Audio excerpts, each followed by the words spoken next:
بسم اللہ الرحمن الرحیم۔ رب کائنات کی نعمتوں کے حوالے سے آج 2-3 احادیث مبارکہ مزید سماعت فرما لیجئے۔ کل انشاءاللہ تعالی ایک دوسرے ٹاپک پہ گفتگو کریں گے۔ بسم اللہ الرحمن الرحیم۔ عن ابی ہریرہ قال قلت یا رسول اللہ مما خلق الخلق۔ حضرت ابو ہریرہ رضی اللہ تعالیٰ عنہ فرماتے ہیں میں نے حضور علیہ السلام کی بارگاہ عالیہ میں عرض کیا، یا رسول اللہ، اللہ تعالیٰ نے مخلوق کو کس چیز سے پیدا فرمایا ہے؟ اللہ نے مخلوق کو کس چیز سے پیدا فرمایا؟ قال من الماء۔ حضور علیہ السلام نے فرمایا اللہ نے مخلوق کو پانی سے پیدا فرمایا ہے۔ سبحان اللہ، ہر چیز کو اللہ تعالیٰ نے پانی سے پیدا فرمایا ہے۔ سبحان اللہ۔ ایک روایت میں آتا ہے کہ توراۃ شریف کے حوالے سے بزرگان دین نے ذکر فرمایا ہے کہ ایک روایت میں آتا ہے اللہ تبارک و تعالیٰ نے سب سے پہلے ایک چیز پیدا فرمائی، پھر اس پہ اللہ تبارک و تعالیٰ نے اپنی نظر ڈالی تو وہ گرم ہو گئی، اور گرم ہو کر وہ پانی بن گئی۔ پھر پانی پہ اللہ تعالیٰ نے مزید قدرتی طور پر اس میں تپش پیدا کی تو اس سے ہوا بنی۔ آپ دیکھیں گے کہ پانی کو جب آپ گرم کرتے ہیں تو بخارات بن کر اڑتا ہے، ہوا بن کر وہ اڑتا ہے، تو اس سے فرمایا ہوا پیدا ہوئی۔ ہوا سے پانی میں حرکت ہوئی تو پانی کے ہلنے سے جھاگ پیدا ہوئی، تو جھاگ کو اللہ تعالیٰ نے خشک کر کے زمین بنا دیا۔ سبحان اللہ۔ ابتدا اس کی اللہ تعالیٰ نے پانی سے پیدا فرمائی، اور زمین پانی پہ ٹھہر نہ سکی تو اللہ تبارک و تعالیٰ نے اس پانی پہ، اس زمین پہ پھر پتھر لنگر انداز کر دیے جس سے وہ زمین ٹھہری۔ تو اسی پانی پہ اللہ تبارک و تعالیٰ نے مزید اس میں تپش پیدا کی تو فرمایا اسی سے آگ پیدا ہوئی، آگ سے دھواں پیدا ہوا تو دھوئیں سے اللہ تعالیٰ نے آسمان پیدا فرما دیے۔ سبحان اللہ۔ توراۃ شریف کے حوالے سے یہ ایک روایت نقل ہے۔ قلنا الجنۃ ما بناؤہا۔ عرض کی یا رسول اللہ جنت کس چیز سے بنائی گئی ہے؟ جنت کس چیز سے بنائی گئی ہے؟ حضور علیہ السلام نے ارشاد فرمایا لبنۃ من ذہب و لبنۃ من فضۃ۔ جنت کی جو بنا ہے، جو اس کی بنیاد ہے، فرمایا وہ ایک اینٹ سونے کی ہے اور ایک اینٹ چاندی کی ہے۔ سبحان اللہ۔ جنت میں آپ کے قدموں میں سونا اور چاندی بچھے ہوئے ہوں گے۔ سبحان طریقہ، یہ سونے اور چاندی کی زمین بنی ہوئی ہوگی۔ سبحان اللہ۔ اس کے در و دیوار سونے اور چاندی کے۔ اللہ وَمَلَاتُهَا الْمِسْكُ الْأَزْفَرُ۔ فرمایا اس کی جو گارا ہوتا ہے جو دیواروں میں لگاتے ہیں، فرمایا وہ مشک ہے۔ سبحان اللہ۔ مشک سے وہ سونے اور چاندی کی اینٹوں کو جوڑا گیا ہے۔ وَحَسْبَاؤُهَا اللُّؤْلُؤُ۔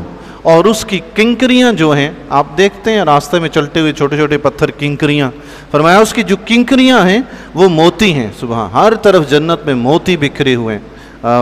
والیاقوت، یاقوت اور موتی ہیں۔ سبحان تیری قدرت۔ موتی سفید رنگ کے چمکدار ہوتے ہیں اور یاقوت رنگ برنگے پتھر ہوتے ہیں، چمکیلے بڑے خوشنما پتھر ہوتے ہیں۔ اب پوری زمین پہ وہ بکھرے ہوئے ہوں اور اس میں موتی مکس ہوں۔ سبحان اللہ، اللہ اللہ۔ ہم تو جمعرات کے دن جو اللہ کے فضل و کرم سے محفل درود پاک ہوتی ہے اس کے لیے کچھ موتی سے لا کے رکھے ہیں رنگ برنگے، وہ بھی اگر چادر پہ بکھیرتے ہیں تو بڑے خوبصورت لگتے ہیں۔ سبحان اللہ۔ تو پوری زمین پہ اگر اس طرح کی کنکریاں بکھری ہوئی ہوں، کیا حسن و جمال ہوگا جی اس کا۔ سبحان اللہ۔ ہم سوچ سکتے ہیں کہ ہوگا، ورنہ اس تک ہمارا خیال بھی نہیں پہنچ سکتا۔ اللہ اکبر۔ پھر فرمایا وَتُرْبَتُهَا الزَّعْفَرَانُ۔ اور اس کی مٹی جو ہے، جنت کی مٹی جو ہے وہ زعفران ہے۔ سبحان اللہ۔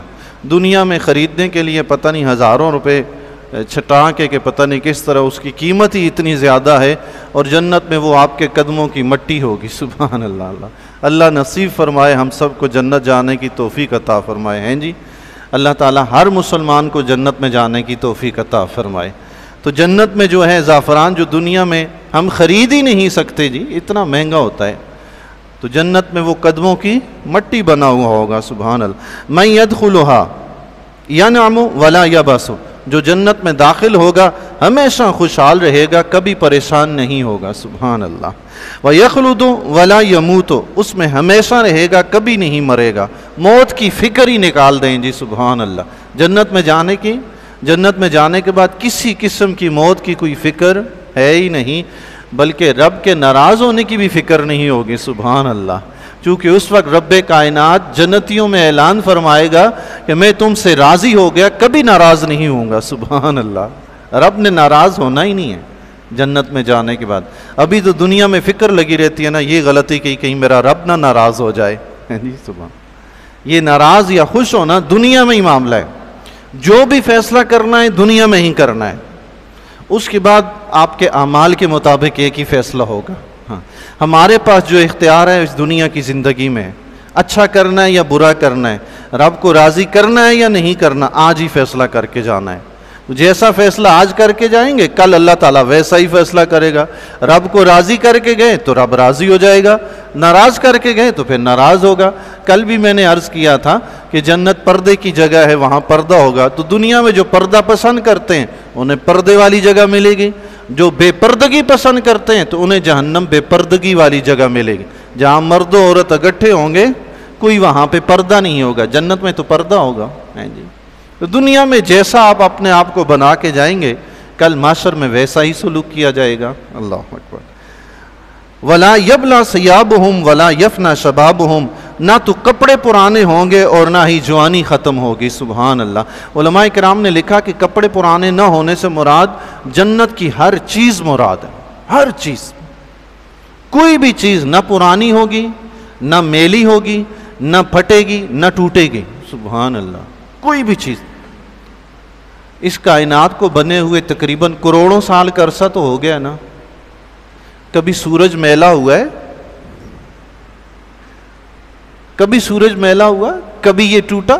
چاند جو پروردگار ان کو کروڑوں سال ایک ہی حالت پہ رکھ سکتا ہے، جنت کی بھی ہر چیز کو اربوں سال ایک ہی جیسا رکھ سکتا ہے۔ سبحان، ہمیشہ ایک جیسا رکھ سکتا ہے۔ سبحان اللہ تعالیٰ جانا نصیب فرمائے۔ جی سبحان۔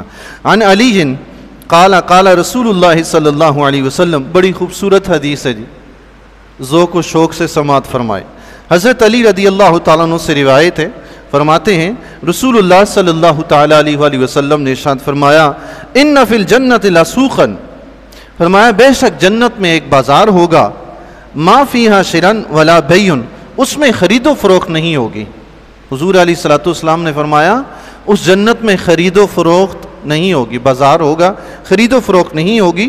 الا الصور من الرجال والنساء، ہاں اس بازار میں صرف اور صرف مردوں کی اور عورتوں کی تصویریں لٹک رہی ہوں گی۔ سبحان اللہ، اس بازار میں مردوں اور عورتوں کی صرف تصویریں لٹک رہی ہوں گی۔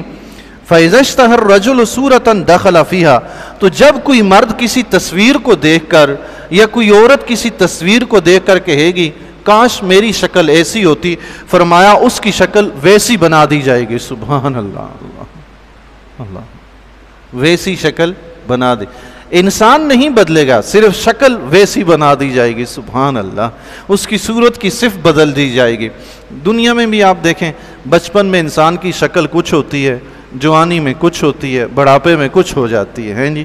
تو جنت میں جب وہ خواہش کرے گا کہ میری شکل اتنی خوبصورت ہونی چاہیے، حضور علیہ الصلوۃ والسلام نے فرمایا وہ اسی وقت ویسا ہو جائے گا، چاہے مرد ہو یا عورت ہو۔ ایک اور حدیث شریف مبارکہ میں نے پڑھا تھا، جنتی جب جنت میں داخل ہوں گے تو انہیں بازار میں جانے کا حکم ہوگا۔ اس وقت بازار میں وہ جائیں گے، ہر قسم کی چیز ہوگی بازار میں، اور انہیں حکم ہوگا جو چیز جس کو چاہیے وہ لے جائے، سب کچھ مفت میں ملے گا، کوئی قیمت ادا نہیں کرنی ہوگی۔ سبحان اللہ، سب کچھ مفت میں ادا کرنا ہوگا۔ یہ حدیث مبارکہ ایک مرتبہ میں نے گھر والوں کو سنائی تو انہوں نے کہا پھر تو ہم بہت کچھ لے لیں گے۔ میں نے کہا ہمیشہ یہی لالچ ہوتی ہے کہ بہت کچھ مفت میں ملے تو سب لینا ہے۔ اللہ توفیق نصیب فرمائے جی وہاں جانے کی ہیں جی۔ آپ بھی سنایا کریں اپنے گھر والوں کو جا کے، اس سے ہمارا ایمان بڑھتا ہے، ایمان کو تازگی ملتی ہے، عمل کے لیے انسان کے اندر جذبہ پیدا ہوتا ہے، اپنے رب کی خواہش پیدا ہوتی ہے کہ اپنے رب سے ملیں جا کے ہیں جی۔ اللہ سبحان تیری قدرت میرے مولا۔ دنیا میں ہی دیکھیں نہیں، ہم کتنا بھی بناؤ سنگار کر لیں لیکن وہ حسن و جمال نہیں آ سکتا جو جنت میں رب عطا فرمائے گا۔ سبحان اللہ، انسان حسین ترین ہوگا جنت میں، اس کے باوجود پھر بھی انسان کا دل کچھ کرنے کو چاہتا ہے کہ شکل ویسی ہو، رب ویسی بنا دے گا۔ آج کی آخری حدیث مبارکہ سماعت فرمائیے، غور سے سماعت فرمائیے گا۔ دنیا میں بھی غریب امیر ہوتے ہیں تو جنت میں بھی غریب امیر ہوں گے، جنت میں بھی ہوں گے۔ جنت میں امیری اور غریبی ہمارے اعمال کے لحاظ سے ہے۔ دنیا میں ہم امیروں والے اعمال کر گئے تو امیر ہوں گے، غریبوں والے اعمال کیے تو غریب ہوں گے۔ اللہ عن ابی سعید قال قال رسول اللہ صلی اللہ علیہ وسلم، حضرت ابو سعید رضی اللہ تعالیٰ عنہ سے روایت ہے، فرماتے ہیں رسول اللہ صلی اللہ تعالیٰ علیہ وآلہ وسلم نے ارشاد فرمایا، ادنا اہل الجنت الذی لہ ثمانون الف خادم۔ حضور علیہ الصلوۃ والسلام نے فرمایا جنت میں جو سب سے ادنا جنتی ہوگا، سب سے غریب جنتی ہوگا، مال و دولت کے لحاظ سے، جنت میں اپنی پراپرٹی کے لحاظ سے جو سب سے غریب ہوگا، کمتر ہوگا، فرمایا اس کے 80,000 خادم ہوں گے۔ اللہ اکبر، 80,000 خادم، نوکر چاکر جو اس کی خدمت میں مصروف ہوں گے۔ سبحان اللہ، یہ تو غریب جنتی کو رب نعمتیں عطا فرمائے گا۔ دنیا میں تو ہم 1-2 نوکر بھی نہیں رکھ سکتے، 4 5 10 تو کجا، 80,000 خادم مل جائیں گے خدمت کرنے کے لیے۔ سبحان اللہ، وہ تو شاہانہ زندگی ہوگی نا۔ دنیا میں تو کتنے، کسی بادشاہ کے بھی 80,000 نوکر نہیں ہوں گے، 2-4,000 3,000 تک، 5,000 10,000 ہوں گے، 80,000 نوکر چاکر خادم مل جائیں۔ اللہ اکبر۔ وَإِثْنَتَانِ وَسَبْعُونَ زَوْجَةً، اور 72 اس کی بیویاں ہوں گی، 72 بیویاں ہوں گی۔ سبحان اللہ، اللہ اکبر۔ جنت کی حوریں اور جو دنیا میں سے اس کو خواتین کی جن سے ان کا نکاح ہوگا وہ بھی ملیں گی۔ دنیا میں کچھ خواتین ایسی ہیں جو دنیا میں ان کا وصال ہوا، وہ تو مسلمان مری مگر ان کے شوہر تھے کافر تھے، تو کافر تو جائے گا جہنم میں، اس نے تو جنت میں جانا ہی نہیں ہے۔ اب بیوی چونکہ مسلمان ہوئی ہے، اس نے جنت میں جانا ہے، اب جنت میں گئی تو اس کا وہ شوہر تو جہنم میں جا چکا ہے۔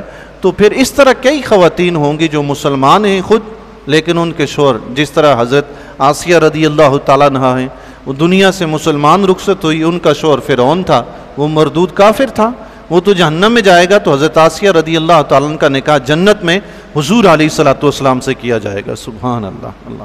اسی طرح دیگر خواتین بھی ہوں گی، کچھ خواتین جو غیر شادی شدہ دنیا سے رخصت ہو جاتی ہیں وہ ہو گئی، یا کچھ دوسری جن کے شوہر اس طرح کافر تھے وہ جنت میں نہیں جہنم میں گئے، تو ایسی بھی کئی خواتین ہوں گی، ان کی جنتی مسلمانوں سے ان کا نکاح کر دیا جائے گا۔ تو اس طرح کچھ وہ بیویاں ہوں گی، کچھ حوریں ہوں گی جو اس کو 72 ملیں گی۔ سبحان اللہ، اس غریب جنتی کے لیے 72 حوریں ہوں گی۔ سبحان اللہ۔ وَتُنْسَبَ لَهُ قُبَّةٌ مِّن لُؤْلُؤٍ وَزَبَرْجَدٍ وَيَاقُوتٍ، اور اس کے لیے یاقوت، زبرجد اور موتیوں کا ایک خیمہ لگایا جائے گا، اس کے لیے ایک خیمہ لگایا جائے گا۔ کما بین الجابیۃ الی صنعاء، فرمایا وہ خیمہ اتنا بڑا ہوگا جتنا جابیہ سے لے کر صنعاء تک۔ سبحان اللہ، جابیہ شام کا ایک علاقہ ہے اور صنعاء یمن کا ایک علاقہ ہے۔ یمن سے لے کر شام تک جتنا فاصلہ بنتا ہے، کوئی ہزاروں کلومیٹر کا فاصلہ بنتا ہے، وہ اتنا لمبا اس کا بڑا خیمہ ہوگا۔ سبحان اللہ، اللہ۔ یہ خیمہ اس کا اتنا ہوگا، اس کے محلات کیسے ہوں گے؟ سبحان طریقہ، آپ دیکھیں خیمہ تو چھوٹا سا ہوتا ہے اور عارضی طور پر لگایا جاتا ہے، اور رہنے کے لیے تو گھر بنایا جاتا ہے، محل بنایا جاتا ہے۔ جس کا خیمہ اتنا بڑا ہے اس کو رب محل کتنے بڑے عطا فرمائے گا۔ سبحان اللہ ہے جی۔ اللہ تبارک و تعالی سے دعا ہے اللہ تعالی حسن اعمال کرنے کی توفیق عطا فرمائے، اپنی رضا کے لیے عمل کرنے کی توفیق عطا فرمائے۔